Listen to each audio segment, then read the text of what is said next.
नमस्कार बच्चों, मैं शशिकांत जांगिड़ आपका स्वागत करता हूं हमारे YouTube channel economics education hub Shashikant sir के चैनल में। आज हम पढ़ेंगे कक्षा 12वीं की व्यष्टि अर्थशास्त्र की पुस्तक के पाठ नंबर 4 पूर्ण प्रतिस्पर्धा की स्थिति में क्रम का सिद्धांत के अगले टॉपिक के बारे में, जिसका नाम है बाजार पूर्ति वक्र। इससे पिछले वाले वीडियो में हमने पढ़ा था कि जो पूर्ति वक्र है उसको प्रभावित करने वाले कौन कौन से कारक होते हैं, उनके बारे में हमने चर्चा की थी। आज हम पढ़ेंगे बाजार पूर्ति वक्र कि बाजार पूर्ति वक्र क्या होता है। तो ध्यान देना बच्चों कि बाजार पूर्ति वक्र क्या है कि एक निश्चित समय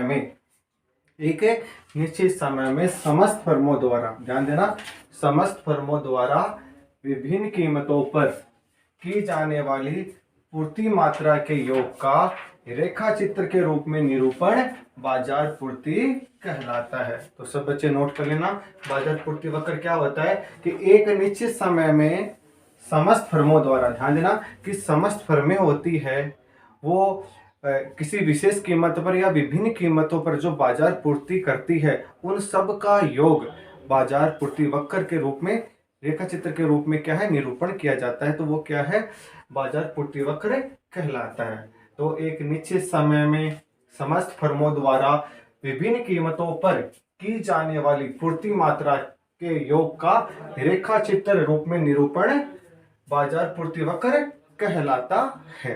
तो ध्यान देना, बाजार पूर्ति वक्र बच्चों आपके समझ में आ गया होगा कि एक निश्चित समय में क्या होता है, समस्त फर्मों द्वारा, जितने भी बाजार में जितनी फर्में होती है उन सभी फर्मों द्वारा विभिन्न कीमतों पर की जाने वाली पूर्ति मात्रा के योग का रेखा चित्र के रूप में निरूपण करना बाजार पूर्ति वक्र कहलाता है। बाजार पूर्ति वक्र फर्मों के पूर्ति वक्र के क्षैतिज योग का द्वारा प्राप्त होता है। तो बाजार पूर्ति वक्र है तो फर्मों के पूर्ति वक्रों के क्षैतिज योग के द्वारा प्राप्त होता है। तो हम देखेंगे, जैसे मान लो बाजार में दो फर्में हैं, माना कि बाजार में दो फर्में हैं ए और बी, तो इन दोनों के योग का, ठीक है, जितनी पूर्ति की जाती है वही क्या होती है, बाजार पूर्ति होती है, और उनके आधार पर जो वक्र बनता है वो बाजार पूर्ति वक्र बनता है। तो मैं बताता हूँ, जैसे मान लो कि एक हो गया फर्म ए का रेखा चित्र, ए हो गया फर्म बी का रेखा चित्र, और ए हो गया फर्म बाजार, ठीक है। तो हम बात करते हैं, जैसे मान लो बाजार कीमत है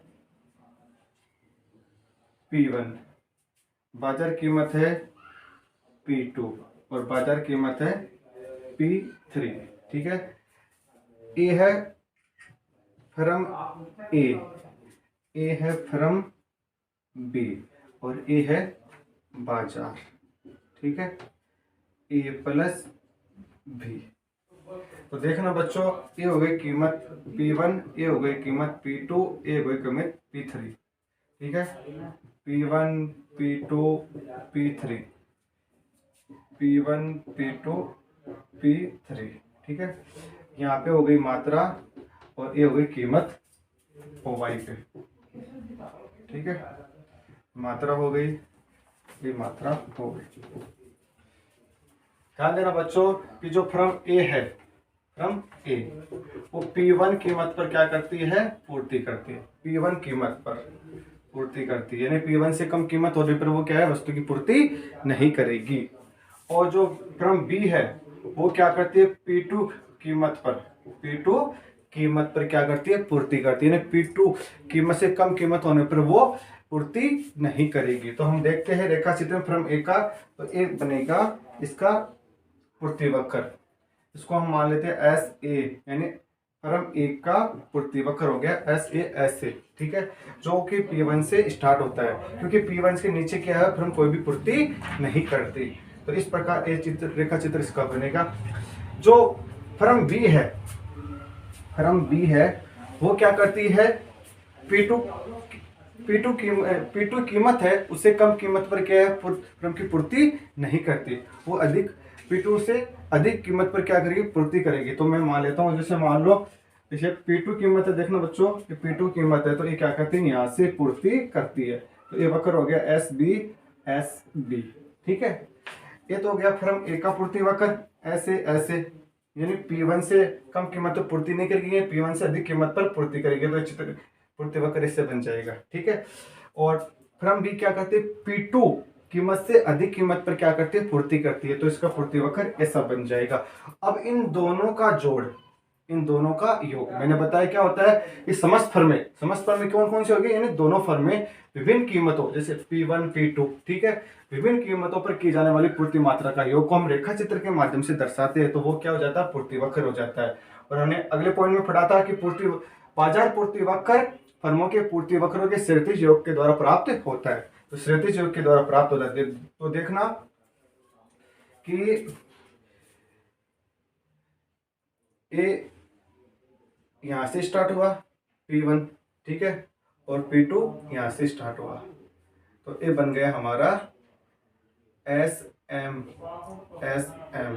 वक्र, यानी SM वक्र ऐसे बना हमारा, यहाँ से चला ऐसे करके ऐसे बना, ठीक है। तो ये हो गया हमारा बाजार पूर्ति वक्र। तो बच्चों आपको बाजार पूर्ति वक्र रेखा चित्र के माध्यम से समझ में आ गया होगा। फर्म ए क्या करती है, P1 से कम कीमत पर पूर्ति नहीं करती, इस कारण से जो वक्र बनता है, वक्र बनेगा वो P1 से स्टार्ट होगा, ठीक है। फर्म बी P2 से कम कीमत पर पूर्ति नहीं करती, तो वो क्या करेगा, P2 से वक्र स्टार्ट होगा, और इन दोनों का जोड़ ही क्या होता है, योगी बाजार पूर्ति वक्र। तो ये बाजार पूर्ति वक्र P1 का ये हो गया और P2 का ये हो गया, इन दोनों का जोड़ क्या हो गया, SM, ठीक है, वक्र बन गया। तो इस प्रकार ये बाजार पूर्ति वक्र बच्चों आपके समझ में आ गया होगा, ठीक है, बहुत इजी है। कुछ भी समझ में ना आए तो कमेंट बॉक्स में जाके पूछ सकते हो, ठीक है। तो बाजार पूर्ति वाला टॉपिक समझा दिया, अब हम रेखा चित्र के माध्यम से इसको और अच्छे से समझते हैं।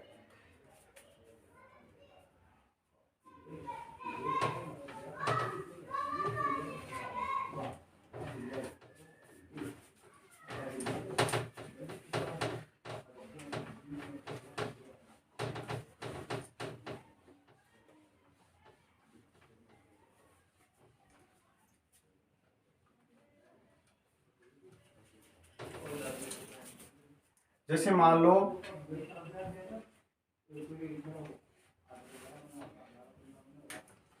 जब मैं एक रेखा सारणी बना रहा हूं, उसमें उससे आपको बहुत अच्छी समझ में आएगा। जैसे मान लो यहाँ पे है वस्तु की कीमत, ठीक है, यहाँ फर्म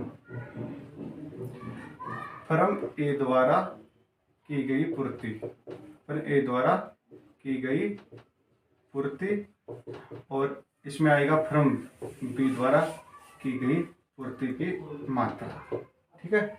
और बाजार पूर्ति क्या होगी, बाजार पूर्ति हो जाएगी दोनों फर्मों के पूर्तियों का योग, ठीक है।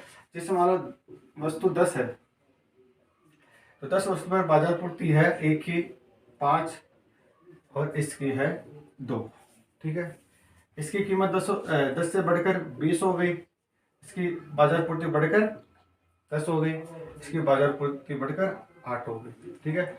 इसकी 30 हो गई तो इसकी बाजार पूर्ति क्या होती है, बढ़कर 20 हो गई, इसकी 20 हो गई। जब बाजार पूर्ति 40 हो जाती है तो ये बढ़कर 30 हो जाती है, ये बढ़कर 40 हो जाती है। जब बाजार पूर्ति कीमत 50 हो जाती है, कीमत 50 हो जाती है, तो बाजार पूर्ति बढ़कर 40 हो गई और ये 60 हो गई।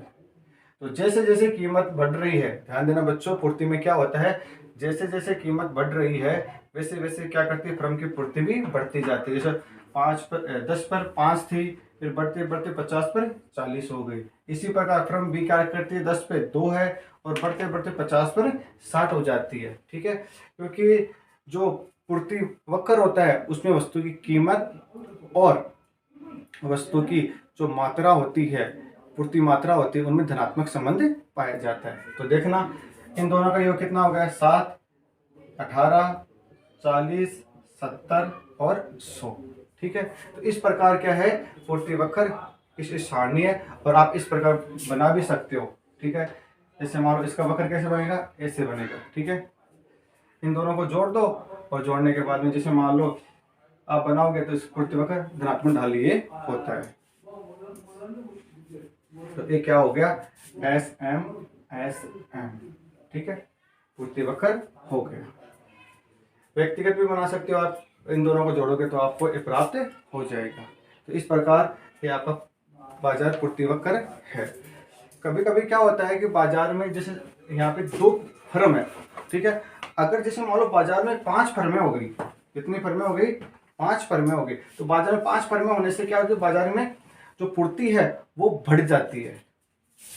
आपको पता है जैसे मान लो पहले 2 फैक्ट्री लगी हुई थी, अब जैसे मान लो 50 फैक्ट्रियां लग गई, तो 50 फैक्ट्री के अकॉर्डिंग क्या होगा, उत्पादन होगा, तो पूर्ति बढ़ेगी। तो इस स्थिति में क्या होगा, ये जो पूर्ति वक्र है वो दाईं साइड स्थानांतरित हो जाएगा, यानी पूर्ति बढ़ जाएगी।